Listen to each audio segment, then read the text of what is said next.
Vamos a hablar hoy de la centralidad del Evangelio,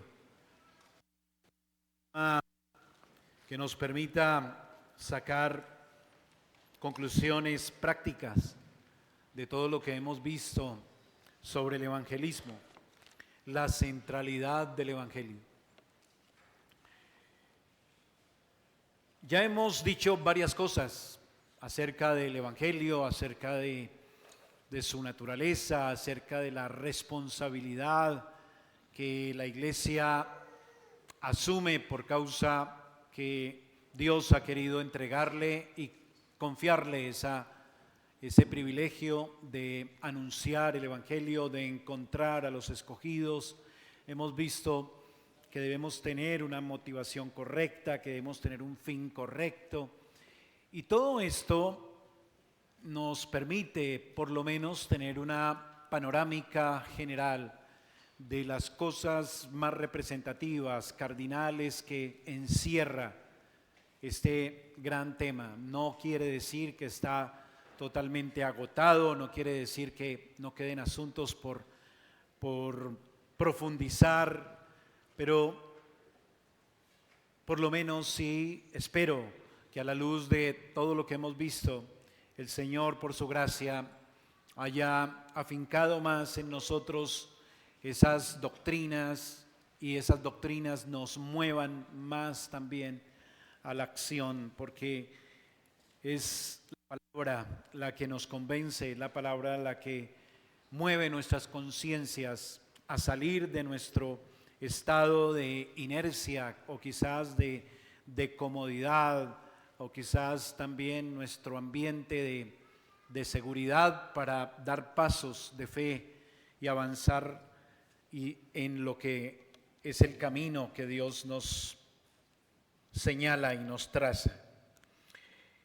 Así pues, entonces, ¿qué es para usted el evangelismo en cuanto a su experiencia de vida espiritual? Es decir, ¿es el evangelismo para usted central en su vida espiritual, así como lo es la escritura, así como lo es la oración, así como lo es la comunión con la iglesia y otros medios de gracia?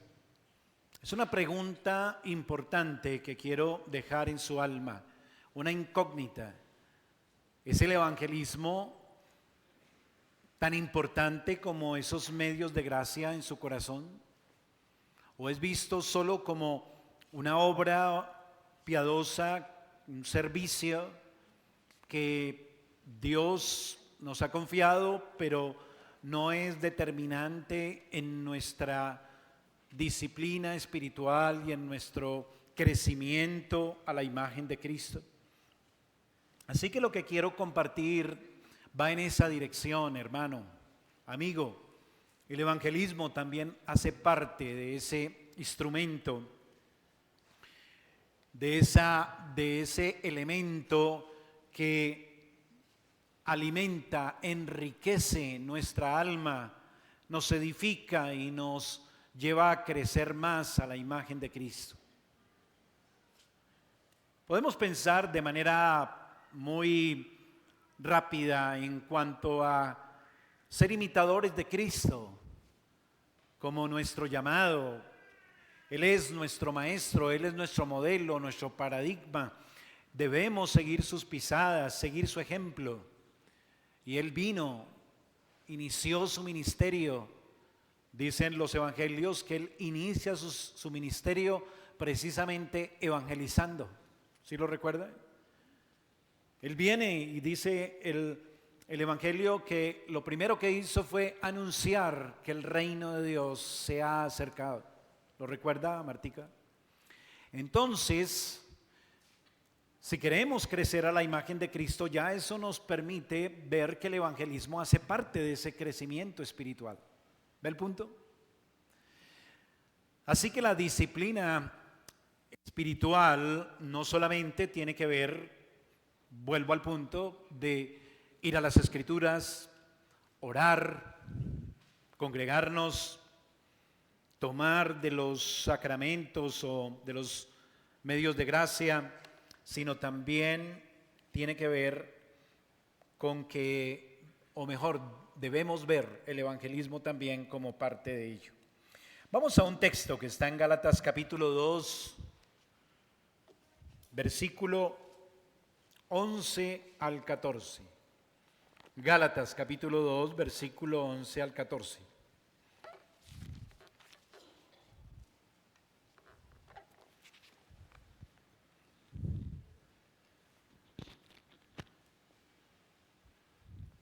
¿Lo tenemos? Leo. Pero cuando Pedro vino a Antioquía, le resistí cara a cara porque era de condenar, pues antes que viniesen algunos de parte de Jacobo, comía con los gentiles. Pero después que vinieron, se retraía y se apartaba porque tenía miedo de los de la circuncisión. Y en su simulación participaban también los otros judíos, de tal manera que aún Bernabé fue también arrastrado por la hipocresía de ellos. Pero cuando vi que no andaban rectamente conforme a la verdad del Evangelio, dije a Pedro, delante de todos, si tú siendo judío vives como los gentiles y no como judío, porque obligáis a los gentiles a judaizar. Traigo a colación este texto, pero no para hacer una exégesis y concentrarnos en el tema central que tiene que ver con los judaizantes y cómo afectaba la fe de los primeros creyentes. Quiero centrar su atención más bien en esa frase que dice el verso 14, pero cuando vi que no andaban rectamente conforme a la verdad del Evangelio. Hay maneras de andar en la vida cristiana y una de ellas tiene que ver precisamente con andar lo más fielmente a la palabra del Señor. Y eso es lo que llama el apóstol Pablo andar conforme ¿a qué? Al Evangelio. Andar conforme al Evangelio.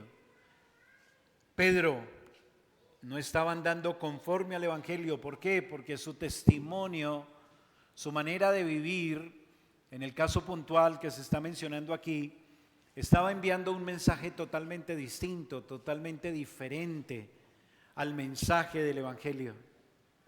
Estaba enviando un mensaje de obras, porque él se estaba conformando más ¿a quién? A los judíos. En ese sentido, estaba evangelizando mal. No estaba andando conforme al Evangelio, su vida no estaba testificando del Evangelio. Había predicado Pedro el mensaje del Evangelio correctamente allá el día de Pentecostés. Recuerda cuando abrió las puertas de la iglesia formalmente al mundo y especialmente a los gentiles.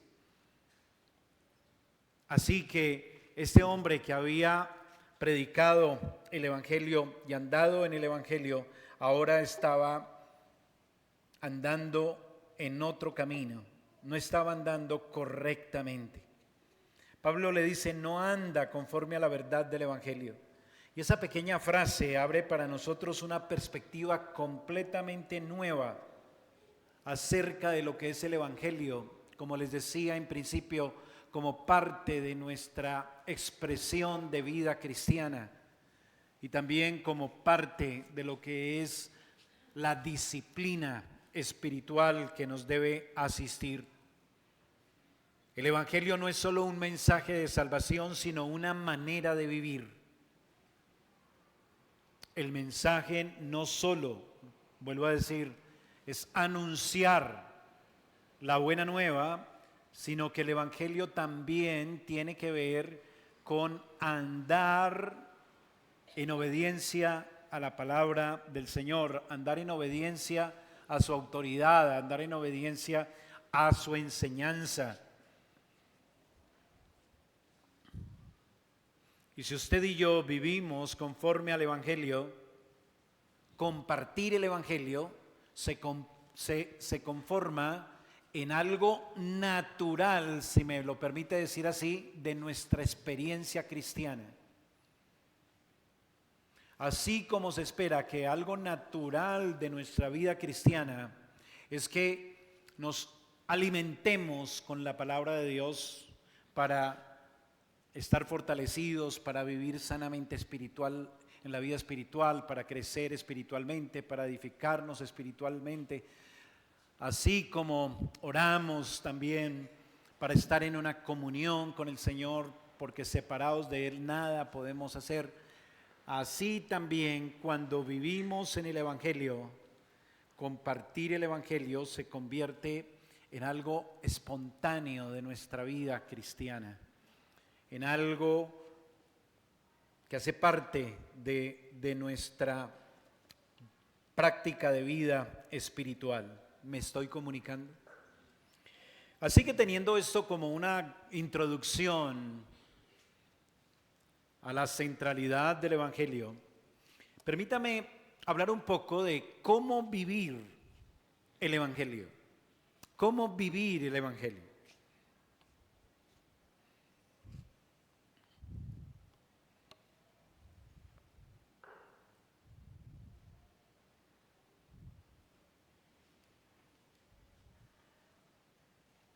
Vamos a Colosenses capítulo 3, versículo 13. Colosenses 3, 13.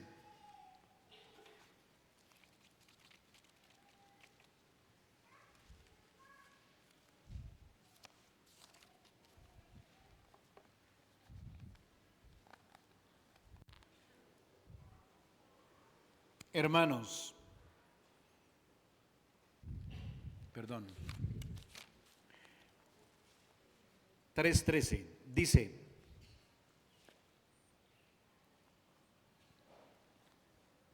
soportándoos unos a otros y perdonándoos unos a otros, si alguno tuviera queja contra otro. De la manera que Cristo os perdonó, así también hacedlo vosotros. ¿De qué está hablando el apóstol aquí? Bueno, sencillamente está hablando de la práctica del perdón a la que estamos llamados todos los creyentes. Debemos perdonar al que nos ofende, debemos poner la otra mejilla, al que nos pida la camisa debemos darle también el saco, ¿sí? De eso está hablando el texto. Pero pensemos por un instante. Perdonar no es poner en práctica el Evangelio. Perdonar al enemigo no es poner en práctica el Evangelio. Perdonar al hermano que nos ofende no es poner en práctica el Evangelio. ¿Cristo no nos perdonó a nosotros nuestros pecados? Obvio que sí. Entonces note, por favor, que de eso es que estamos tratando. Nuestra manera de vivir está ligada al Evangelio. Nuestra manera de vivir se convierte en una expresión del Evangelio. Nuestra manera de vivir se convierte en la práctica del Evangelio. Nuestra manera de vivir se convierte también no solo en una expresión y una práctica del Evangelio, sino que nos permite ver la eficacia del Evangelio. Otro texto, Filipenses 1:27.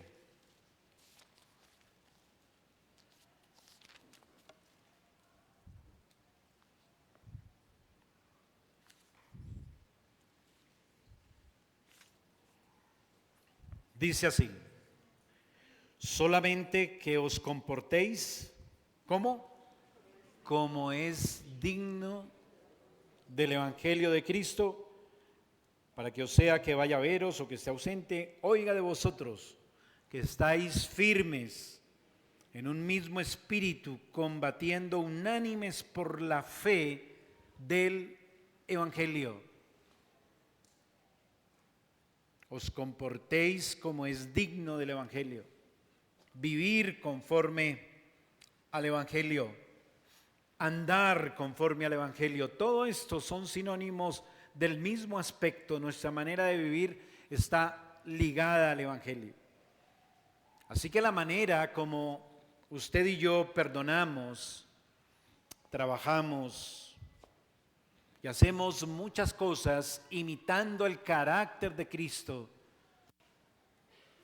es vivir conforme al Evangelio. Todo tiene que ver con el Evangelio y todo desemboca en la evangelización. ¿No es también el andar en el Evangelio una manera de anunciar la buena nueva a los que están alrededor nuestro? De que otros vean el efecto del Evangelio en nuestra vida. De que otros vean, como dice el Señor Jesús, viendo nuestras buenas obras, glorifiquen a Dios. Así que entender el Evangelio como una forma de vida implica esa necesidad que tenemos de asegurarnos de alinear nuestras vidas con el Evangelio en todos los aspectos. Esto ayuda a que el Evangelio salga a la luz a través de nosotros. Si vivimos vidas centradas en el Evangelio, compartiremos el Evangelio con toda nuestra vida.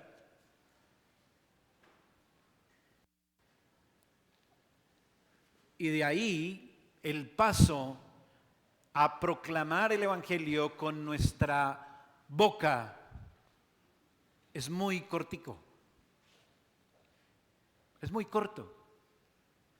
Y se convierte también en algo natural.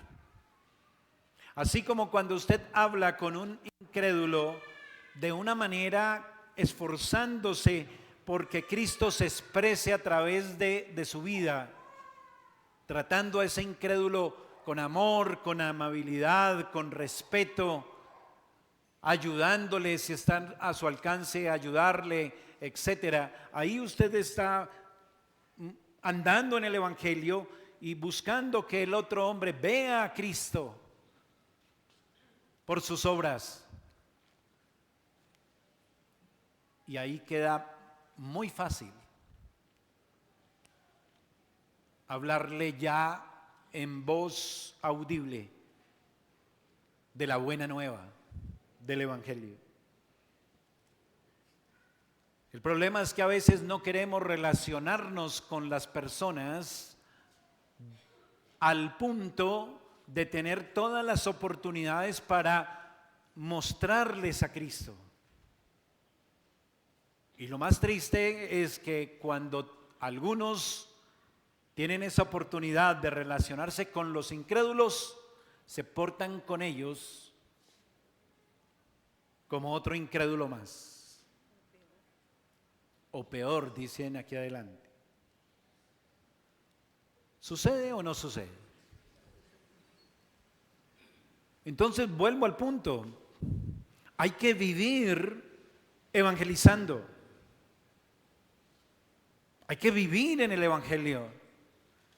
Debemos realmente tener conciencia de eso.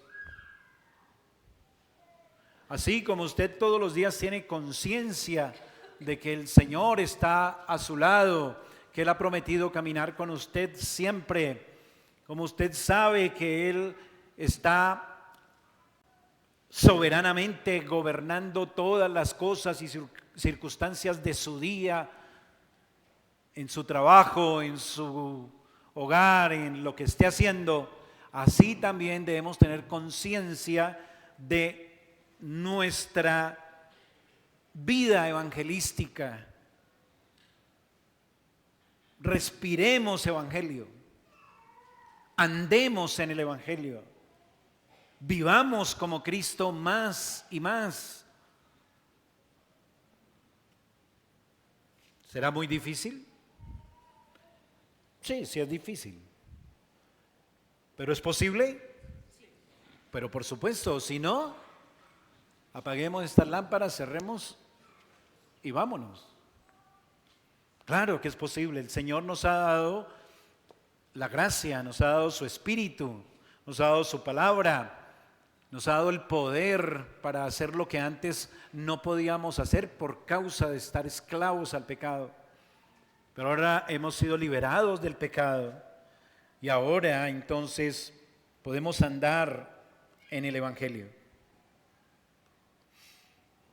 Muy bien, hablemos de la evangelización como una disciplina. La evangelización como una disciplina. Permítame insistir aquí en que la evangelización es un resultado natural de la vida cristiana. La evangelización es un resultado natural de cómo usted vive como creyente. Claro, eso nos está de paso, y usted, espero, por el Espíritu Santo actuando en su vida, esté dando discernimiento para decir, oiga, yo como que a veces ni siquiera parezco cristiano porque toda la gente me mira como una persona común y corriente. Yo estoy hablando no de que necesariamente usted se esté comportando como un vulgar, incrédulo, malvado, pecador. No, sino que es tan común y corrientes usted y su forma de vivir que nadie nota que usted es cristiano. Entonces, la evangelización es un resultado natural de la vida cristiana. Todos deberíamos ser capaces de hablar sobre lo que el Señor ha hecho por nosotros, lo que Él significa para nosotros. En ese sentido, la evangelización es una disciplina. Debemos disciplinarnos para entrar en el contexto de la evangelización. Así como las disciplinas de la piedad nos hablan de perseverar en la práctica de la oración, perseverar en la práctica de la lectura de las Escrituras, perseverar en la práctica de la adoración a Dios, de no dejar de congregarnos, etcétera, etcétera. Así también usted haga del evangelismo una disciplina piadosa. ¿Me comunico?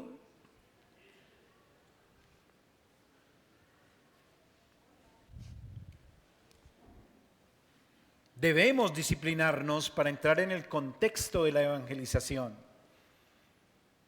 La evangelización no va a ser para nosotros algo, ¿cómo diría? Algo ocasional, sí, sino algo continuo. ¿Usted vive como cristiano de manera ocasional? ¿Sí o no? Los corché con la pregunta, solo escuché una respuesta aquí. ¿Usted vive como cristiano de manera ocasional? Espero que no. A veces se ilustra mucho, ¿no?, el asunto del cristiano cada 8. Cada 8 días. ¿Sí? Y entonces se le dice al creyente, es que usted solo es cristiano en la iglesia y cristiano en el día del Señor. Y tristemente a veces pareciera que sea así. Pero el creyente es una vida. La vida cristiana es todo el tiempo. Entonces ahí va mi punto. Todo el tiempo debemos estar enfocados en las cosas que tienen que ver con andar conforme al Evangelio. Debemos disciplinarnos. Los cristianos debemos tener entonces la evangelización no como algo que de pronto puede suceder, como puede que sí o puede que no, que puede pasar 3 días y no estoy haciendo nada de evangelismo, ni andando en el evangelio como esforzándome y trabajando duro para mostrar y expresar a Cristo, ni hablándolo tampoco a nadie. Así que hermano, yo le ruego, le conjuro en el nombre de Jesús, por favor, disciplínese en la evangelización. Sí, así como necesitamos orar todos los días. Algunos comparan la oración como la respiración. ¿Ha escuchado esa ilustración? Sí, debemos respirar. Si dejamos de respirar, nos debilitamos, nos morimos. Así el creyente debe andar en oración. Se debe alimentar con las Sagradas Escrituras, si no se pone famélico espiritualmente. Y su cristianismo se vuelve pálido, ojeroso, esgalamido. ¿En serio? Entonces, así también el evangelismo. Andemos en el evangelio, pero disciplinémonos. No que sea algo bueno. Ahorita tuvimos un mes, 2 meses, no recuerdo cuánto tiempo en este tema del evangelismo. Sí, entonces sí, el evangelismo. Y ahorita pasamos a otro tema, entonces ya, el evangelismo lo archivamos en la O de olvidado. ¿Sí? No. Así que hermano, agéndese. Usted se agenda para orar, se agenda para venir a la iglesia en el día del Señor, se agenda para orar, se agenda para leer la Escritura. Agéndese también en la evangelización. Eso es lo que quiero compartirle, quiero transmitirle. Andemos conforme al evangelio. Demos la batalla de la fe conforme al evangelio, que sea parte de nuestro estilo de vida cristiana. Permítame darle unos incentivos para disciplinarnos en la evangelización.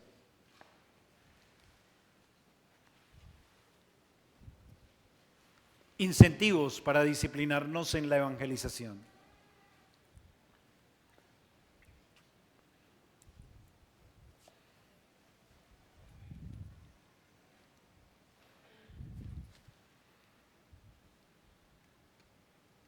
Primero,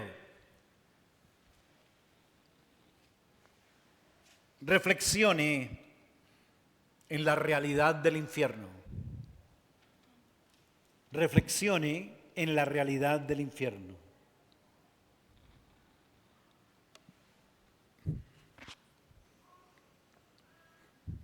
A todos nos gusta reflexionar sobre cosas bonitas, ¿no? Esta no es tanto.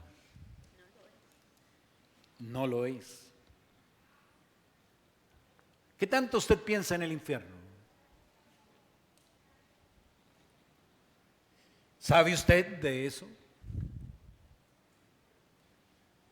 Piense más en el infierno y piense más en la brevedad de esta vida terrenal.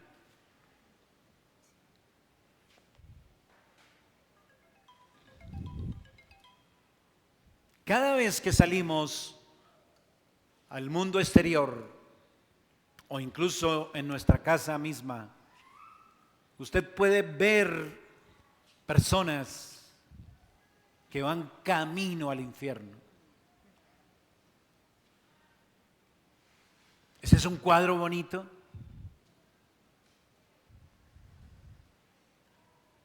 Como a veces ilustro, yo salgo y veo en la ciclovía todos pedaleando hacia el infierno.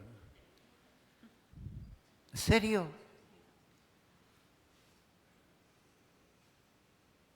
Dice uno, estas almas van directo a un abismo y no saben. Como dijo un puritano, sin Cristo Dios es terrible. ¿Qué quiso decir este creyente? Quiso decir que Dios, siendo santo y justo, como lo dijo el profeta Habacuc, tan justo que sus ojos no pueden ver el mal, Él debe castigar al pecador.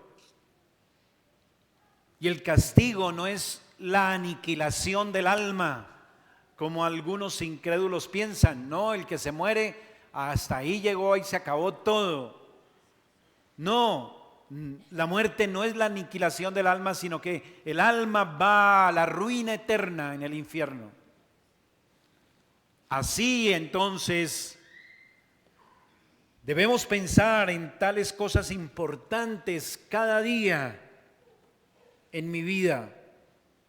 Y recordar esa verdad nos debe ayudar a ser parte de la solución que en la soberanía de Dios y de su plan de salvación quiera el permitirme participar para que otros conozcan el camino que los va a librar de ese terrible futuro en el infierno.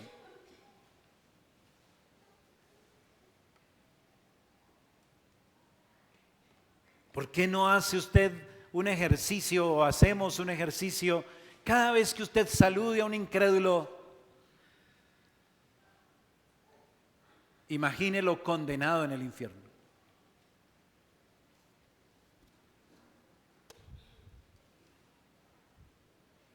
¿Es exagerado? No, es lo que dice la Escritura.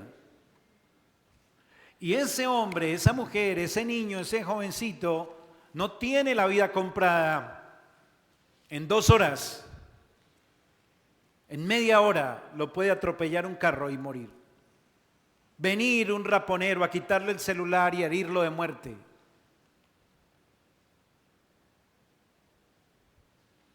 ¿Estamos siendo trágicos? No, es la verdad.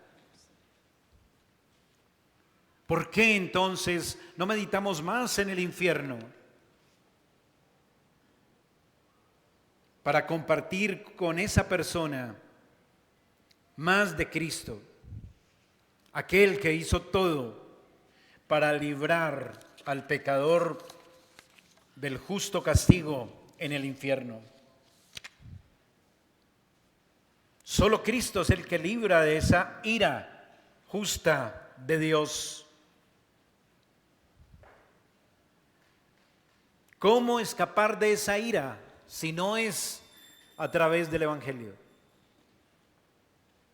Solo sucederá si alguien tiene misericordia de esa alma y le anuncia el camino del Evangelio. Y si Dios quiere, dará el don de la fe y el don del arrepentimiento y será salvo.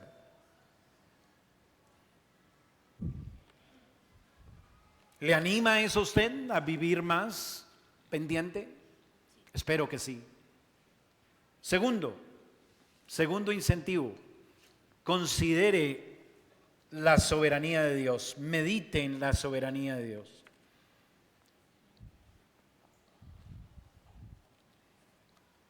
Así como dijimos que lo primero, en el primer aspecto, o en el primer punto, perdón, es meditar más en el infierno, nos ayuda, también nos ayuda a meditar en la soberanía de Dios.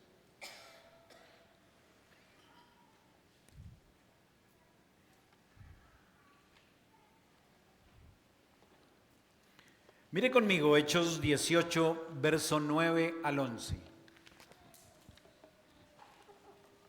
Hechos 18.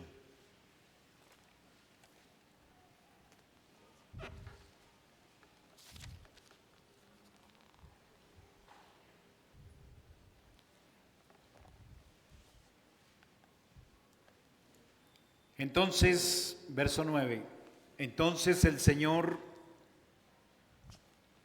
dijo a Pablo en visión de noche, no temas, sino habla y no calles, porque yo estoy contigo y ninguno pondrá sobre ti la mano para hacerte mal, porque yo tengo mucho pueblo en esta ciudad.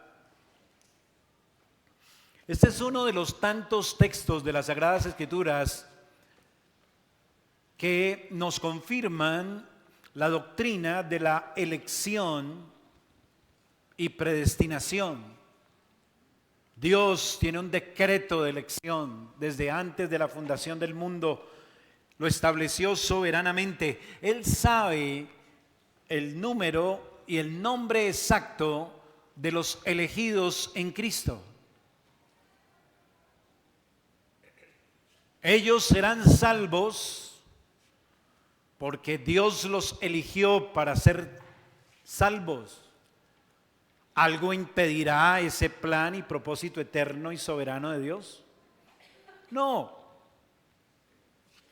¿Significa eso entonces que no vamos a evangelizar porque si Dios ya eligió y no se va a perder ni uno solo de los que ha elegido, entonces ¿para qué nos afanamos en evangelizar?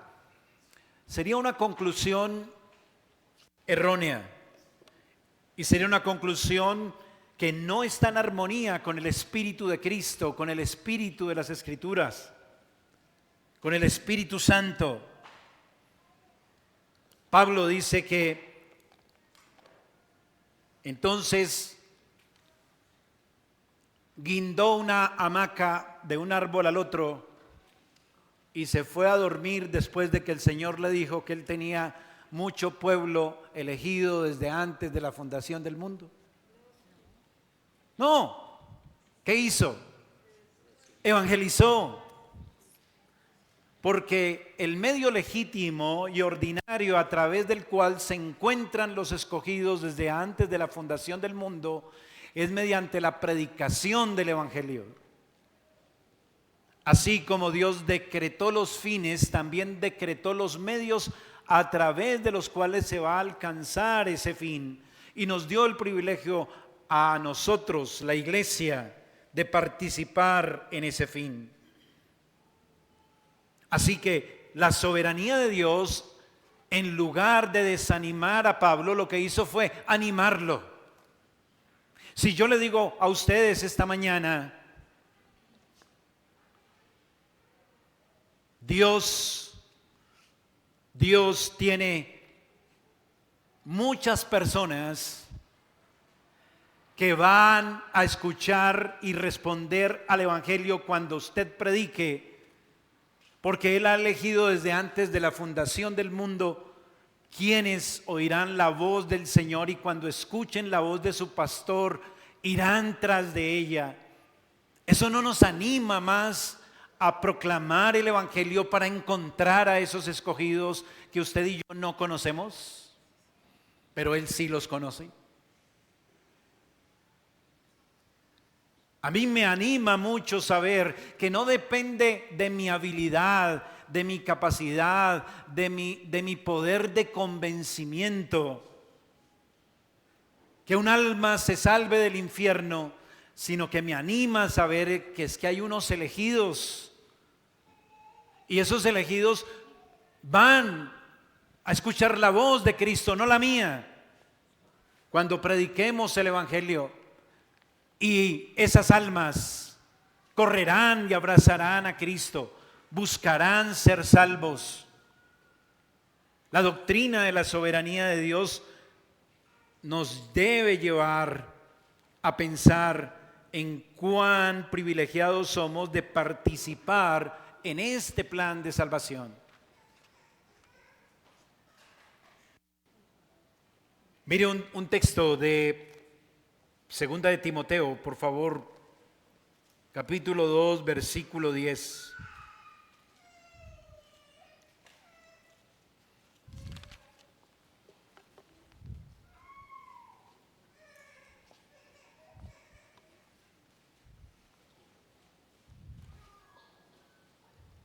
Por lo tanto, todo lo soporto por amor de los escogidos, para que ellos también obtengan la salvación que es en Cristo Jesús con gloria eterna.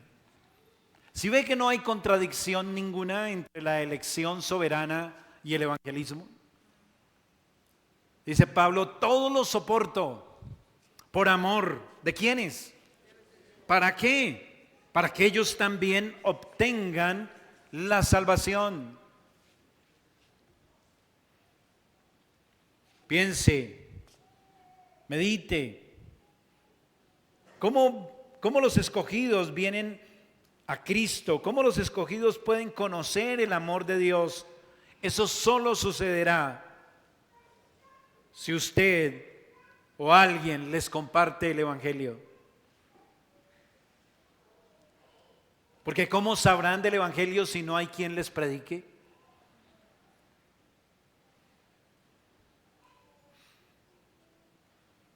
Y una tercera y última motivación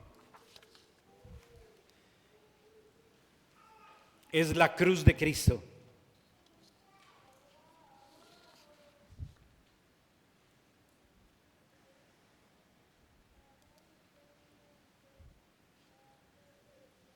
En Hechos 20:28 dice que el Señor compró la iglesia a un precio muy alto, con la sangre, con su sangre, con su muerte, entregó su vida por la iglesia.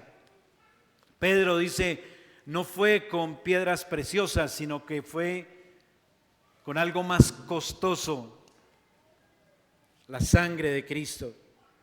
¿Cómo puede alguien conocer ese gran valor de la salvación y el gran amor de Dios que otorga esa salvación gratuitamente?